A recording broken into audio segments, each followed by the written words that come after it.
Now this time we'll begin to study thermal science. Okay? So previously for some of you already studied the mechanics and electricity. Okay? So all those, if you look back, they are pretty much matched with your honor physics level in high school. Okay? And sometimes maybe even a little bit more. Now, will they match with the AP physics level? Not really, okay? But the concept would be similar. The only difference might be the math requirements, right? Because in AP physics, it requires you to use some trigonometry, a little bit of geometry, and maybe the equation involved would a little bit more complicated, okay? But in terms of the understanding of physics, pretty much the same, okay? We covered all those essential concepts that you are supposed to correctly learn. Now, will you be able to learn those correctly when you take your high school course in school? Sometimes not. Okay? So that's why people feel like physics is so difficult to study. Right? Because they didn't learn it in the right way. Right? They do not exactly understand what's behind those concepts. Okay? So those courses are for that purpose. Right? To put you in the right track. So that next time when you begin to take those high school courses, you are going in the right way, okay? Or you are begin to think in the right way, okay? Now here, thermal science is different topic. I can tell you that the majority high schoolers, they do not study thermal science. So when they graduate from high school, they have no idea what a thermal science is. Now, will they have the chance to study thermal science afterwards when they go to college? Depends on what kind of college you go to. Depends on what kind of major you study. Some students may have never have a chance to study thermal science again. Okay, but suppose you begin to go to college, you begin to take engineering major, okay, science major. Yeah, you're still required to take some fundamental physics courses again. Okay, so then you may still have a chance. But again, I suppose you don't learn the right way, you may also get into trouble. Because what's the issue in college? Because in college professor teaches so fast. In one class, they finish one chapter. So in the end, it depends on yourself to study it. Now, are you confident that you can kind of by yourself to capture all those conceptual understanding correctly? Not really. Make sense? Okay. So, no matter how, see, no matter you will study the thermal science in high school class, or no matter in the future you are interested in science or engineering, it is good to have time, or otherwise, even for now, try to learn something about the thermal science in the right way. Okay? So that's what I try to bring you guys into. Okay? So let's get it started. Okay? And we do know, like, the purpose of physics is for you to understand the world, yes? So besides you understand, like, how the world is made of, now why there's the existence of this planet, and how the planet is circulating, the stars and the satellite, and all those kind of issues, yes? So those are related to mechanics, and also, we also know there are so many phenomenons requires some explanation, all right? Or otherwise, there's some underlying physics behind it. If you don't review it, you will not be able to design things, right? Because that's the purpose of physics. We review the science behind it, and we develop laws behind it. So to the point, we will be able to use them to design new tools. So where is the most significant application of thermal science? I'm sure you guys knows. Where? Car engines. Now, without a thermal science, can you guys have engines? No. Without engines, will we have civilization? Probably not. Yes, we were still driving horses instead of those engine-powered cars. And also more advanced one would be what? Would it be those like, for example, rockets? Right? Without a thermal science, can people kind of inventing those like high-power rocket? Right, to output through burning of those fuels, yes, those hydrogen and oxygen fuels, to allow you to get enough propulsion, right, to send the people to the Mars? Probably not. Okay. Now anywhere else? Now anywhere else? You're probably also thinking about, like, say, in thermal science, would it be, let's say, or even design a coffee machine? I think it requires a thermal science. Okay, you don't want to kind of get too high temperature, low temperature. Now, how do you control it? Okay, now then another big area of thermal science nowadays. Some of you may be focusing on what? AI. Yes? Do you know nowadays how expensive those AI chip is? $100,000. Yes, in the older days, like a couple of years ago, maybe just a couple, yeah, maybe 1 or 2 years ago, $100,000 per chip. Now, why that is so expensive? Because those chips are so hot when they are running. They have to cool it down. Okay, how do they cool it? Nowadays, they're spending so much effort. I try to find a way to cool it down so that they still can run as fast as you can. Now, when you're designing those kind of cooling systems without the compromise those chip performance, do you require thermal science? Yes. Right? So that's why you heard about those news says that anybody want to build an AI based data center, they always build near some what? Power plant. They need to build near the power plant. Why? Because those AI chips consume so much energy. Where those energy goes? Heat. All right. So then they design the cooling system, try to cool it down. Or otherwise, each chip is like a burning stove. It's like your stove basically when you are cooking. See, each chip, but this chip is like only, let's say, a couple of inch wide. Yes, couple of inch wide, but they almost consume the same or otherwise deliver same amount of heat as if from your stove. You will say, Jesus. Okay, so now you see the importance of thermal science, right? Let alone, see, cooking food. All right, cooking food. Now, this case, now probably some people wondering, what is this? Now, this shows you, now, if next time, if you have a party, okay, try it. All right, you can pull out a party balloon. Now, imagine you put a party balloon and dip into ice. You will find out the balloon gets smaller. You will say, why? How can that happen? Yes. Then if you take it out, now let it warm up, it become big again. It become big again. All right. Okay. Now we also learned from potentially from my middle school. Right? You guys probably learned from middle school some of those called a thing called a phase change. Yes. And in our world, you can say fundamentally we have three phases. Yes. We have a solid, we have a liquid, we have a gas. Now, when you change it from a solid to liquid, liquid to gas, or gas come back to solid, or liquid come back to solid, or gas come back to liquid, those are called phase change. Okay? Phase change. So phase describes the state of matter. Remember that, okay? So some of you probably heard about the word phase, but not in the physics meaning of phase.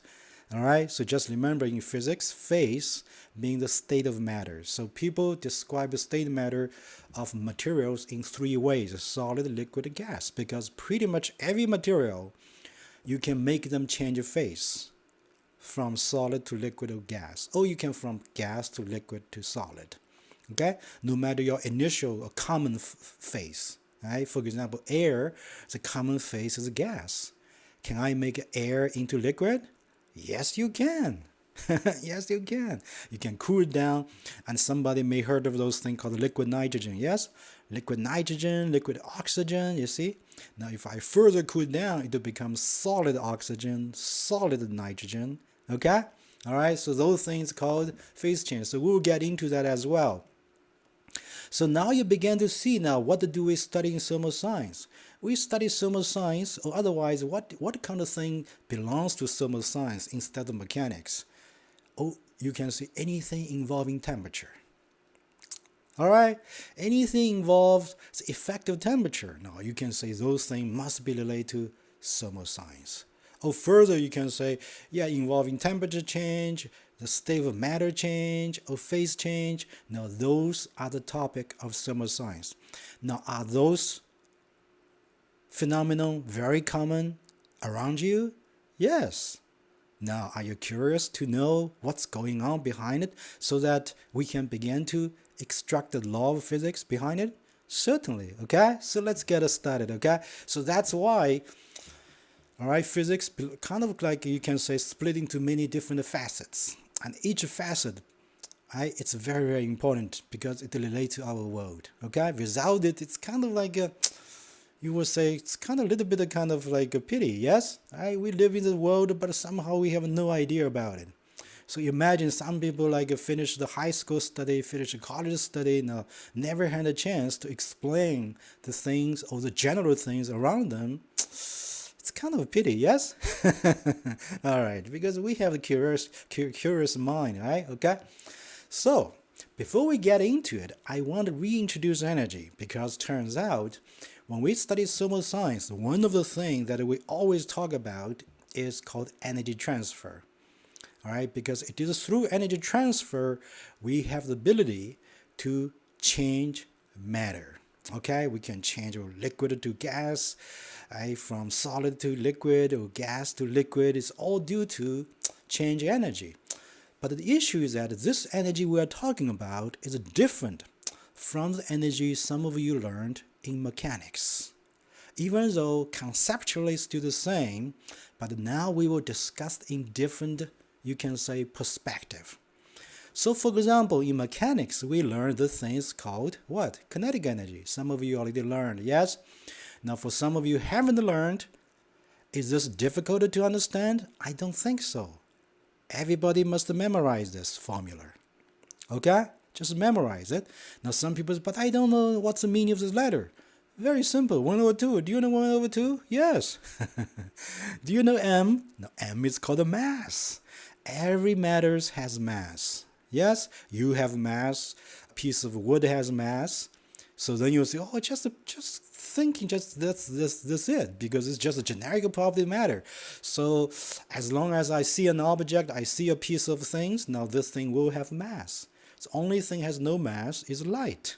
So you will say, oh, that's easy. So everything, anything except light, or except those waves, okay, those things will have mass. So take it. Okay, so if something is moving, now that thing is moving will have mass. In terms of how much, some people tell you, oh, you go measure it. That's not a big deal. Okay, so what is a v? Now v is called speed. You will say, yeah, I know speed. All right, my mom got caught in speeding ticket 5 times because all right, you are driving exceeding the speed limit, so you know speed as well. So take a speed square. Now you will be able to quantify how much kinetic energy is associated with a moving object. Could it be a car? Could it be a piece of block you're playing with? Could it be a book you throw out? Okay? Anytime you have those speed, now this have kinetic energy associated with it. Now that's what you learned in mechanics, yes? But now here in thermal science, what do we study? We study matters. What do we have in matter? Let's take a look. For example, here. Let's try here first. Solid. You see? That's how a solid look like. Maybe I have another picture of solid. Yeah, see? This is how a solid look like. Anybody knows what this picture is? Anybody knows? What is this picture? Alexander, do you know? I don't think you're sharing your screen. You're not sharing your screen. Oh, Yeah. sorry. That's too bad. Okay. All right. But I haven't talked too much here, so let me go back to the screen here. So that's the first screen I showed. Yes. All right. So that's what I'm talking about, why we want to study thermal science. Yes. We talk about the state change, phase change, and all that. If we talk about the balloon putting ice and become bigger and small. So this is pretty much I talk about. Yes. So then I talk about this called the kinetic energy, or energy associated with motion. Yes. And I ask you everybody to memorize it. Okay. The formula you must memorize it. And now sometimes you also memorize the symbol, because in physics we always use you have certain convention to use certain symbols, right, to describe certain parameters. All right, so again, remember that. Okay, so we typically, when you see the letter K, Majority time we understand that this means kinetic energy, okay? And this m is called mass and the v is called speed. Now that's the formula for kinetic energy. So then I mentioned it says that when we talk about the energy, the perspective will be different in thermal science, right? Because when we take a look at the solid, right? So here I showed you now what does solid look like. Now this is actually how a good solid look like. Those are called a crystal solid look like. Okay, so now let me ask you one more time. Now, Alexander, do you think what they are showing here? Like microchip or something? Yeah, or otherwise, yeah, you know it's very, very small because you see this thing called a scale bar. Right, so in this picture, if this length would corresponding to 5 nanometers. What is nano? Nano is 10 to the negative ninth, a 1 billionth of a meter. So if like from this point all the way to this point, suppose I kind of like draw it, okay? Now from, let me see, you can just think now if I draw any lens, if I draw this lens, now this is about the 5 nanometer long. All right, if I draw like this, it's also about the 5 nanometer long because I can compare this lens to this thing called a scale bar. So sometimes you also begin to learn those phrases that sometimes people talk about. So what this picture shows are the layout. Oh, Casey, you wanted to say something? Is it like a molecule or an atom? Yes, those are the atomic images. Wow, that's awesome, okay? If you have a certain kind of microscope, you can see those atoms, okay? That'd be awesome, okay? But certainly those instruments cost a lot, right? For clearly show such nice images of atoms, do you know how expensive those microscopes are used to image this? $1 million. Okay, all right. So those cost $1 million to have this capability to show those atoms so clearly. Okay, so indeed now if this lens is 5 nanometers, now you can begin measure now how far is between each atoms. All right, so you can clearly see the location of each atoms, and that's what's inside a typical atom. Okay, so a typical solid. Okay, so let's go back to the previous slide. So that's the typical thing solid, but there's an issue here because turns out those atoms, so here now those atoms are drawn as bigger spheres, yes? Do you think those atoms are quiet inside your solid? Some people say yes, because when you touch a piece of wood, is a piece of wood is moving around? I don't think so. All right, but people find out, okay?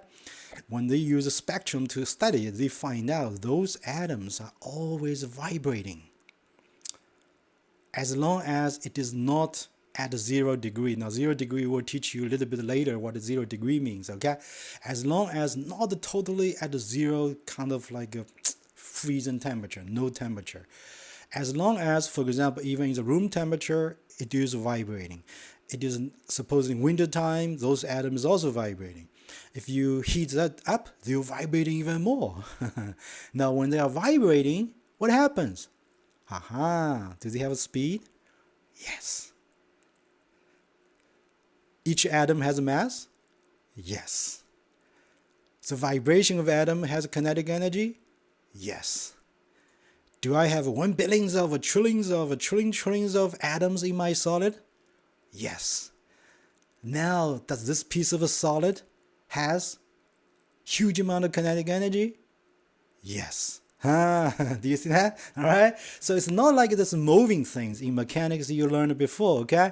Now we are talking about that just a piece of material, because your atoms are never quiet. Your atoms are always vibrating. So it intrinsically already has energy. Keep that in mind. Okay. So you see, any matter internally has kinetic energy. So the total kinetic energy is the sum of all kinetic energy of every atom of molecule in the matter. Because in regular temperatures, they always vibrating. Keep that in mind. Okay? How about liquid? Liquid, they can flow around. Now you definitely know those atoms are having kinetic energies. How about the gas? Then you'll say, well, I cannot see gas. For example, right now, you are surrounded by air molecules. Yes? Now, if you have this kind of like, I don't know, nobody has those kind of eyes, can see see an atom or molecule. Do you know right now how fast those molecules are moving around you? Can somebody guess a number for me? What might be the speed nowadays? Those millions of trillions of air molecules surrounding you, that they are moving around you, or sometimes hitting your eyeballs. Okay, can somebody tell me? Jared, do you have some idea? Wait, with what? What'd you say? Wait, with what? Now, how fast those air molecules now they are coming to hitting your eyeball? You cannot feel it, but can you guess the value? Like, I know it's, like, really fast, but, like, because... How about someone else take a guess? Jaden, can you take a guess? 500 meters per second. What? You know it? How did you know I don't that? know. What'd you say? I just said, I don't know. I just guessed. Oh, you just search it or you just get it? I just guessed it. Oh, you're getting right. It's a precise almost. Oh, otherwise, yes, it's around the 500 meter per second. Oh, to the point is almost 1,000 miles per hour. All right, so imagine now if you're something moving 1,000 miles per hour and try to hit your eyeball, you'll be killed. Yes, and fortunately, those are just air molecules. So now you begin to see the world around you is kind of violent. Yes, all right, even though you cannot see those air molecules, but they indeed, okay, travel around like a crazy. All right, so suddenly now your perspective about the world suddenly become different. Yes, you're never interested in air. Suppose you already studied mechanics very good in my previous class. All right, but now we begin to study thermal science. Now it's a totally different kind of like a reality. Yes. So then you say, now how do we study it? Now we have, suppose I want to study air. Suppose I want to heat up my room. In order to heat up a room, what do we mean? Basically try to make those air molecules move even more faster, right? So that in the wintertime you feel warmth. Yes? Now then you say, how do I do it? Because now it's kind of so messy. How do I study it? Okay? So that's the purpose we study thermal science, to the point eventually will allow you even be able to study. Now if you want to warm up your room, how much energy will be cost? Now, once you know how much energy will be used, now you can begin to calculate how much money you need to spend. Do you see my point? Okay? All right, so it's a different topic compared to mechanics. In mechanics, we typically study individual object. In thermal science, every time we study billions of atoms altogether. Okay, so that's the first thing I want you to understand, okay? Now, every matter has kinetic energy. Keep that in mind. But how about this? There's another thing.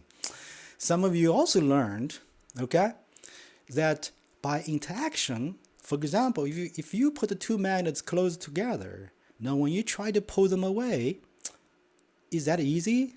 Depends. It's not easy. At least it costs energy to separate them. You will say, wow. That means if you have two objects interacting together, you can also think there's already has energy associated with it. If you want to split them, it costs you energy. Okay? Now the same thing if you want to send a human or send a rocket out of the Earth. Why we spend so much time trying to fire it so that you can send it out? Because it costs energy, you see? It costs energy to split a rocket from the Earth. Okay? So anytime you have two objects, and the most time like in our world, objects always interacting with each other. Some objects interacting with other objects more strongly than between some other object. For example, two magnets will interact more strongly than two pieces of rock. Yes, but that does not mean two pieces of rock will not interact. They just interact little bit kind of smaller than between two strong magnets. Make sense? So that also tells us as long as you have such interactions, we can say there is an energy associated with it. Now, such energy is called potential energy. All right? For example, right now, between you and the Earth, is there a potential energy? Yes, because it's difficult to separate you from Earth, or otherwise to throw you out all the way into space. Yes, suppose does not cause energy, then you can just gently jump over, woo, you are gone. Yeah, certainly that does not happen. Okay, why? Because there's some interaction energy associated between you and the Earth. Okay, so any object, between any object, pretty much, all right, it's just a matter of the magnitude. There's always existing such kind of energies called potential energy. Now we go back to the solid, liquid, and air. Do I have more than one object? Yes. Do they interact each other? Yes, they do. Do they have potential energy? Yes, they do. How many pairs I have? Trillions of pairs. Or trillions or billions of multiplication of those interaction energy between each pair. Suddenly you see, a piece of matter is full of energy. All right, okay? So this concept is totally different from our macroscopic description of energy. Keep this in mind, okay? So you have to twist your mind a little bit from your mind in studying mechanics. Okay? You have to kind of switch around a little bit in order to understand what kind of energy we're talking about, okay? So now we begin to so this is the conclusion I just made, yes? So now we say, now any matter is held together by bonds. Now somebody might already heard about this word called a bond if you learned a little bit about the chemistry, yes? All right, or otherwise there are attractive force between those atom molecules. So we can say that in any matters also has potential energy. So altogether now, how do we figure out the total energy? So this total energy in matter we called internal energy. Okay? All right? So keep this in mind, okay? All right, so now, so we have, now remember those symbols here. So E, that means internal energy of a matter is equal to the total kinetic energy of the moving atoms and molecules plus the total potential energies due to the interaction among those atoms and molecules. Okay, pairwise, pair, and all those interaction energy you add together, that's called the total potential energy. All those speed moving involved with the speed, all right, we come up with the total kinetic energy. Now the total internal energy of matter is this called K plus U. So again, remember this formula, okay? So you need it. So is that simple? Yeah, very, very simple, yes? I don't think this will bother you, yes? Okay? It's just now we use those special symbols to describe such energies, okay? This is the total energy. This refers to kinetic energy in the matter. This refers to the potential energy in the matter. And you need to know kinetic energy is associated with the motion of those atoms, molecules. Potential energy is associated with molecule and molecule interacting with each other, or attract to each other, held together. All right, okay? So that's how you begin to understand the thermal science, okay? Because this concept about internal energy is not so straightforward. You almost as if when you study thermal science, you must have this kind of like a microscopic eye, right, to be able to see through into the matters. I then magnified to millions of times so that you can visualize how those atoms are interacting, how those atoms are moving around. Make sense? Okay? So it's different visual, okay? Because I told you guys before that in mechanics, I said that you need have some sense of visualization about this thing you try to study, okay?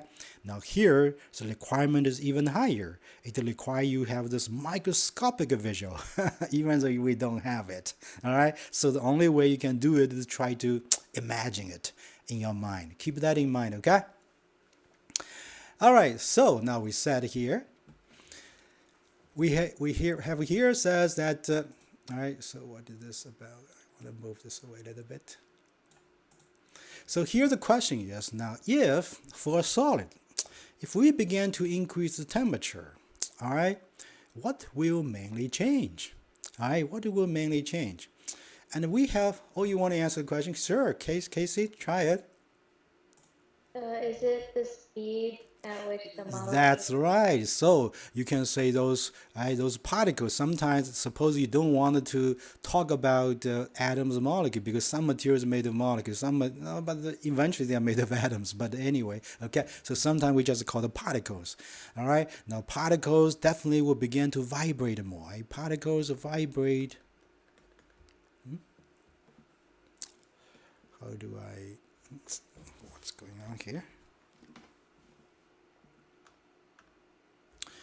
Right, so otherwise they will vibrate more. Yes, vibrate more strongly. Okay, that's one. Can somebody tell me one more?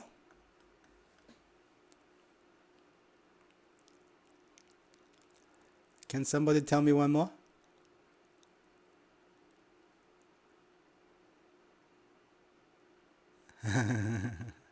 Have you heard about this called thermal expansion?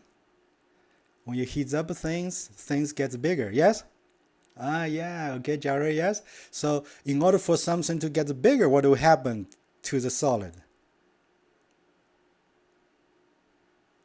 Do you think the average distance between atoms must be gets longer? Yes? Ah, see? So there's a thermal expansion.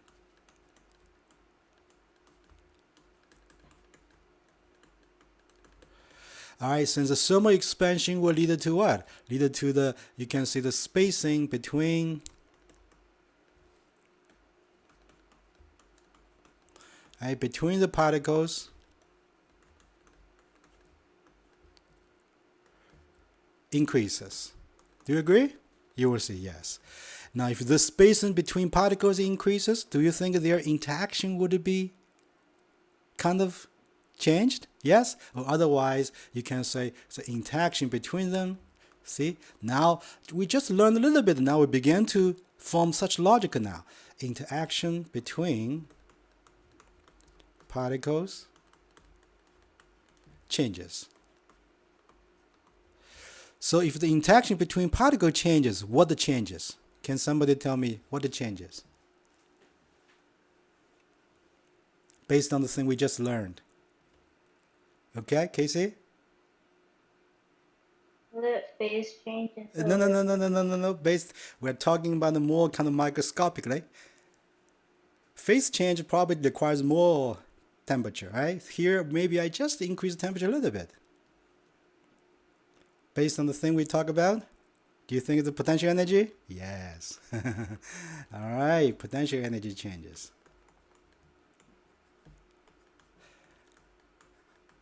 Okay, so otherwise, when you heat up a solid, your internal energy of the matter will change in both ways. Particle vibrates more means your kinetic energy changes, right? So this will lead to kinetic energy change.